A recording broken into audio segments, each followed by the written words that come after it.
بالله من الشيطان الرجيم. بسم الله الرحمن الرحيم. واللاتي يأتين الفاحشة من نسائكم فاستشهدوا عليهن أربعة منكم فإن شهدوا فأمسكوهن في البيوت حتى يتوفاهن الموت أو يجعل الله لهن سبيلا.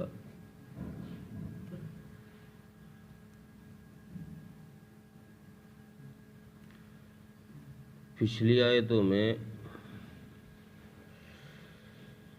یتامہ کے ساتھ جو ظلم زیادتیاں کی جاتی تھی، ان کی حق تلفی کی جاتی تھی، اس کی اصلاح کی گئی. اور اس آیت کے اندر اگلی کئی آیتوں میں زمانہ جاہلیت کے اندر عورتوں کے ساتھ جو ظلم و زیادتی کی جاتی تھی اس کا رد کیا گیا ہے، اس کی اصلاح کی گئی ہے. اور اگر اس میں عورتوں سے ہی کوئی گناہ سرزد ہو جائے تو اس کی تادیب بھی اس میں ذکر کی گئی ہے، اس کی سزا بھی اس میں ذکر کی گئی ہے کہ اس کو کس طریقے سے سزا دی جا سکتی ہے. قرآن کریم نے چونکہ کوئی حکم ایسا نہیں چھوڑا انسانی زندگی کا جس کی وضاحت نہ کر دی ہو، اس آیت کے اندر جو وضاحت کی گئی ہے وہ اس حکم کی گئی ہے کہ اگر کسی عورت سے، کسی منکوحہ سے کوئی گناہ سرزد ہو جائے، زنا کا گناہ سرزد ہو جائے تو پھر اس کا کیا کیا جائے گا، اور زنا کو ثابت کرنے کے لیے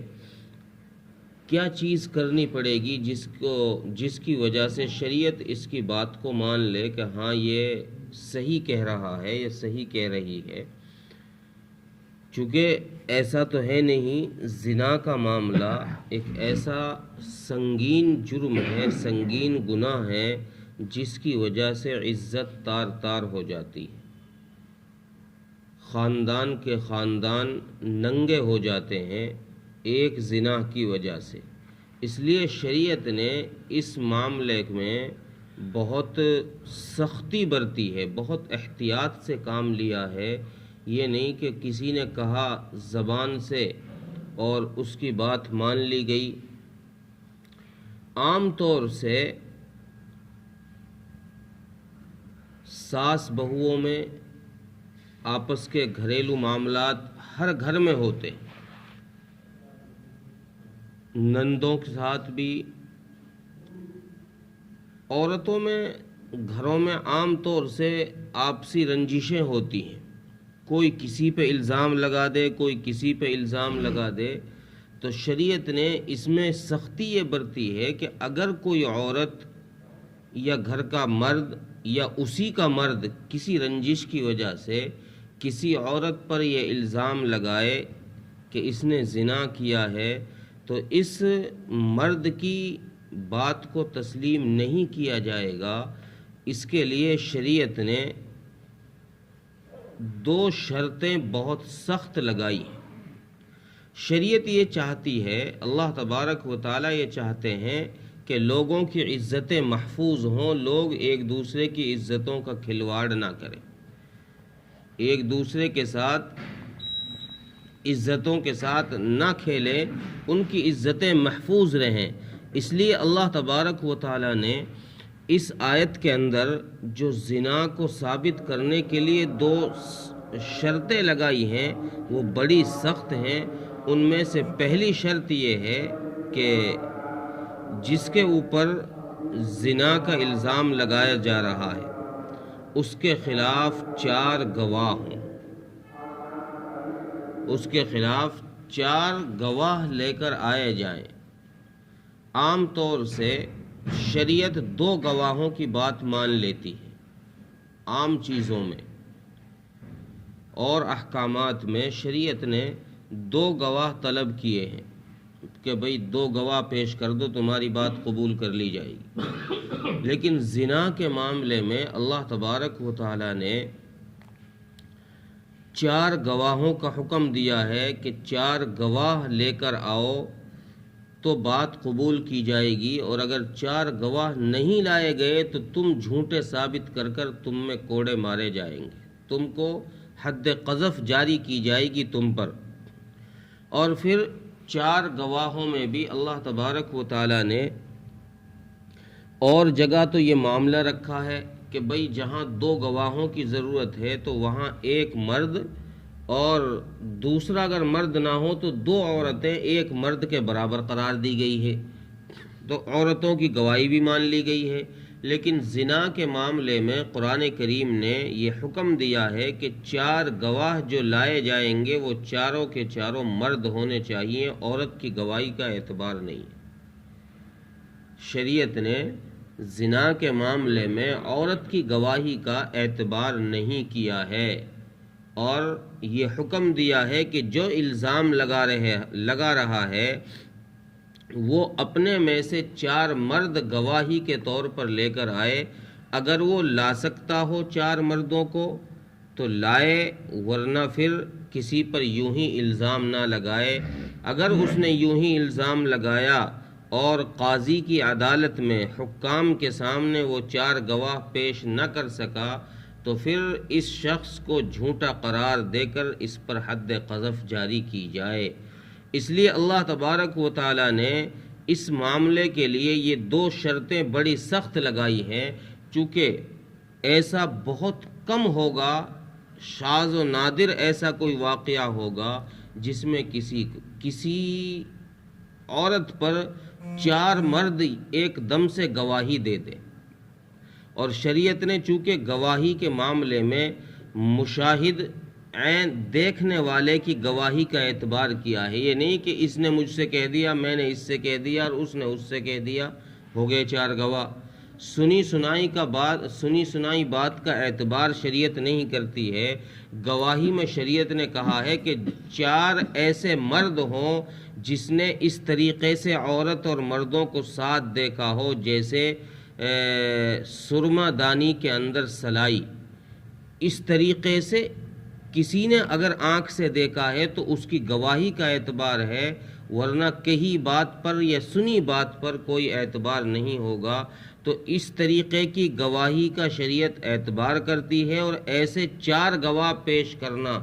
یہ بہت کم واقعات میں ایسا ہوگا۔ اس لیے شریعت نے اس معاملے میں یہ سختی برتی ہے کہ بھئی تم اس چیز سے باز رہو کہ تم آپسی گھریلو رنجش کی وجہ سے کسی بھی عورت پر تم زنا کی تہمت لگا دو یا اس پر کوئی الزام لگا دو، اس چیز سے دور رہو۔ اور آگے فرمایا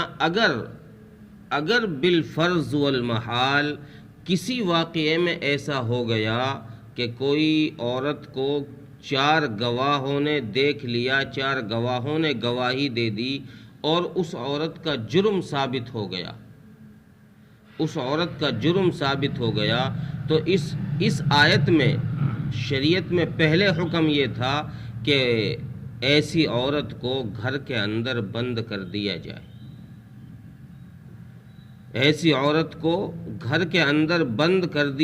فَأَمْسِكُوهُنَّ فِي الْبُيُوتِ حَتَّى يَتَوَفَّاهُنَّ الْمَوْتُ، یہاں تک کہ موت آ کر اس کا کام تمام کر دے۔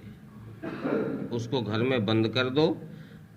انتظار کرو کہ موت آ جائے، موت اس کا خاتمہ کر دے، یا پھر اللہ تبارک و تعالی ہی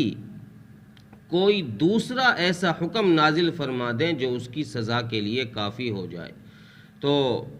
یہ اللہ تبارک و تعالی نے اس آیت میں حکم دیا۔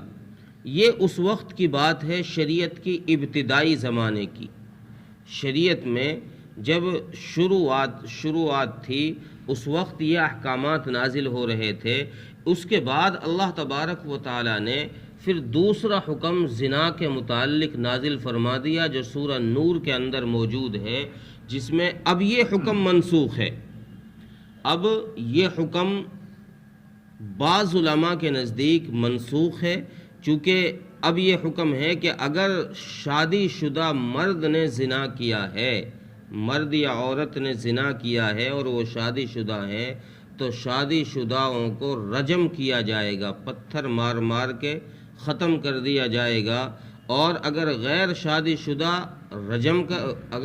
شادی شدہ زنا کریں تو ان میں 100 کوڑے لگائے جائیں گے۔ اب یہ حکم ہے،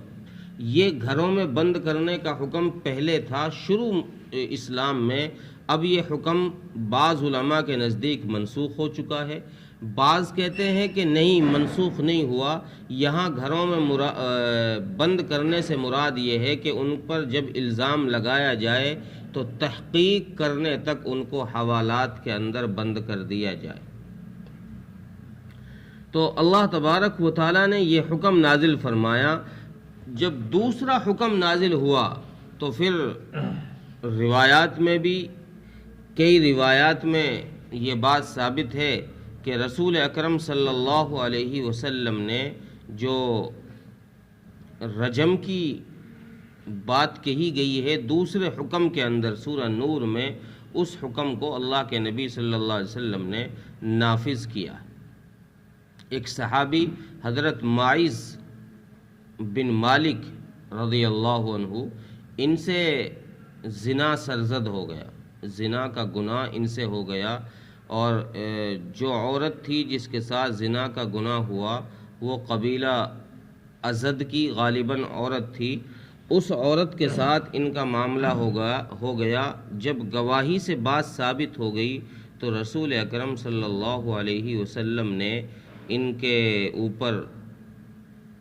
سزا جاری کی، ان پر رجم کرایا۔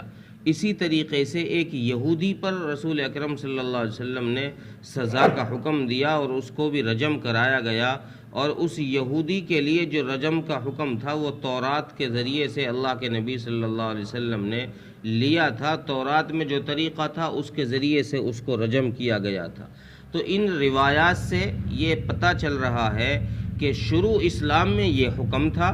بعد میں جب اللہ تبارک و تعالیٰ نے او یجعل اللہ لہن سبیلا کی جگہ پر جب دوسرا حکم نازل فرمایا تو وہاں اب یہ گھروں کے حکم کی بات روک دی گئی ہے، منسوخ کر دی گئی ہے، اور اب دوسرا حکم شریعت نے نازل فرما دیا ہے کہ اب اگر کوئی زنا کرے گا تو شادی شدہ کو رجم کیا جائے گا اور غیر شادی شدہ کو 100 کوڑے لگائے جائیں گے۔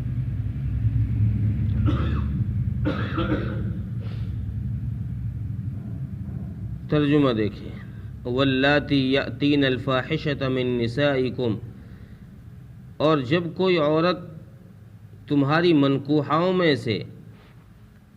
تمہاری عورتوں میں سے زنا کر لے، فاستشہدوا علیہن اربعۃ منکم، سو پھر تم لاؤ ان پر 4 گواہ مردوں میں سے، اپنے مردوں میں سے۔ فَإِن شَهِدُوا فَأَمْسِكُوهُنَّ فِي الْبُيُوتِ، پس اگر ان پر گواہی دے دیں، یعنی